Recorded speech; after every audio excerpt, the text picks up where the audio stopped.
Hello guys, আজ বরিশালের বিখ্যাত আমড়া দিয়ে টক টক ডাল রান্না করব। ডালটাকে ধুয়ে একটি পাত্রে বসিয়ে দিলাম, একটু পানি দিয়ে দিলাম, কাঁচামরিচ দিয়ে দিলাম। এবার একটু হলুদ দিয়ে ডালটাকে ভালো করে সেদ্ধ করতে হবে। ডালটা সেদ্ধ না হওয়া পর্যন্ত আমি আমড়াটাকে ছিলে নিলাম। বরিশালের বিখ্যাত আমড়া নিশ্চয়ই সবাই পছন্দ করো। আমড়ার ডাল কে কে খাও বা কারা এটাকে পছন্দ করো আমাকে বলে যাইও কমেন্ট করে।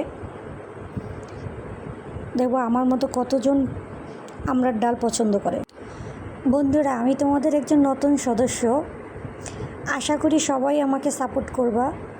আমার এই ছোট্ট পরিবারটা যাতে ভবিষ্যতে অনেক বড় একটা পরিবার হয়ে উঠতে পারে, সেজন্য সবাই আমার সাপোর্ট দিয়ে আমার পাশে থাকবা।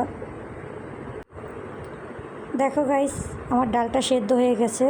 ডালটা সেদ্ধ হয়ে গেলে এবার ডাল ঘুটনি দিয়ে ডালটাকে ভালো করে মিশিয়ে নেব। ডালটা মিশানো হয়ে গেছে, এবার আমি পানি দিয়ে দিলাম। আমড়াগুলোকে ধুয়ে ভালো করে এগুলোকে ডালের ভিতরে দিয়ে দিলাম লবণ, কিছু কাটা পেঁয়াজ। এরপর ডালটাকে ভালো করে জাল দিতে হবে। ডাল আপনি যত বেশি জাল দেবেন তত বেশি মজা হবে।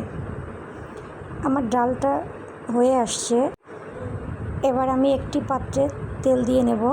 তেলটাকে একটু গরম করে এর ভিতরে দিয়ে দেবো রসুন কুচি। রসুন দিলে ডালটার ঘ্রাণ ভালো আসে। দিয়ে দেবো পেঁয়াজ। এরপর এটাকে বাদামি কালার করে ভেজে নেব। বাদামি কালার করে ভাজা হয়ে গেলে এটাকে ডালের ভিতরে দিয়ে দেবো। এটা এইভাবে ডালে বাগার দিতে হয়। বরিশালের বাগার কই, তোমরা কী কও? ডালটা রান্না শেষ, এরপরে দিয়ে দেবে এর উপরে ধনিয়া পাতা। ধনিয়া পাতা দিলে ঘ্রাণটা খুব সুন্দর আসবে।